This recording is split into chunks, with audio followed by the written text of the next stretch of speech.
होली के अवसर पर, क्योंकि इस समय उनका आशीर्वाद विशेष रूप से इस भूमि को प्राप्त होता है और इसीलिए इस अवसर पर मैं उनके चरणों में अपने सभी माननीय जनप्रतिनिधियों के साथ पूज्य संतों के सानिध्य में निवेदन कर लूं और इस बात के लिए आश्वस्त कर लूं कि उनकी कृपा बनी रहे।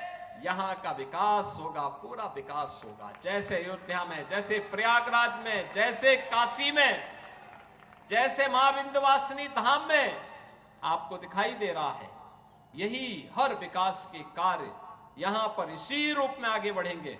और अब तो जो हमारे पूज्य संतों की चिंता हुआ करती थी कि यमुना मैया के बारे में भी तो कुछ होना चाहिए।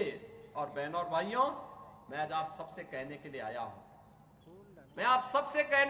हूं, कि यमुना मैया, अब तो दिल्ली में भी राम भक्तों की सरकार आ गई है आदरणीय प्रधानमंत्री जी के नेतृत्व में।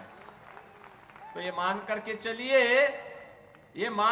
चलिए कि यमुना मैया भी अब मां गंगा की तर्ज पर अविरल और निर्मल होकर के फिर से 5000 वर्ष पुरानी स्मृतियों को, जब हमारे कृष्ण कन्हैया यमुना मैया की गोद में वहां पर अपने ग्वाल बालों के साथ जब वहां पर डुबकी लगाया करते थे, वह दृश्य फिर से हमें इस भूमि पर देखने को मिलेगा। और यह दिन बहुत दूर अब नहीं रहा।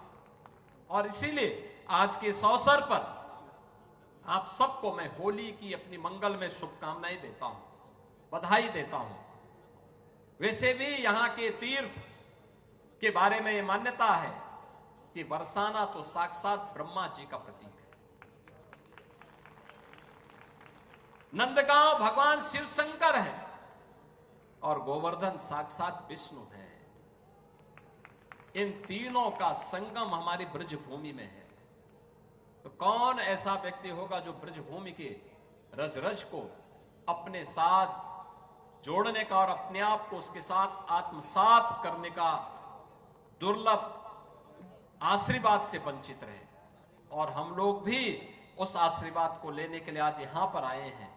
आज के इस अवसर पर, आज जब पिछले कई दिनों से मैं सुन रहा था होली के आयोजनों के साथ अलग अलग जगहों पर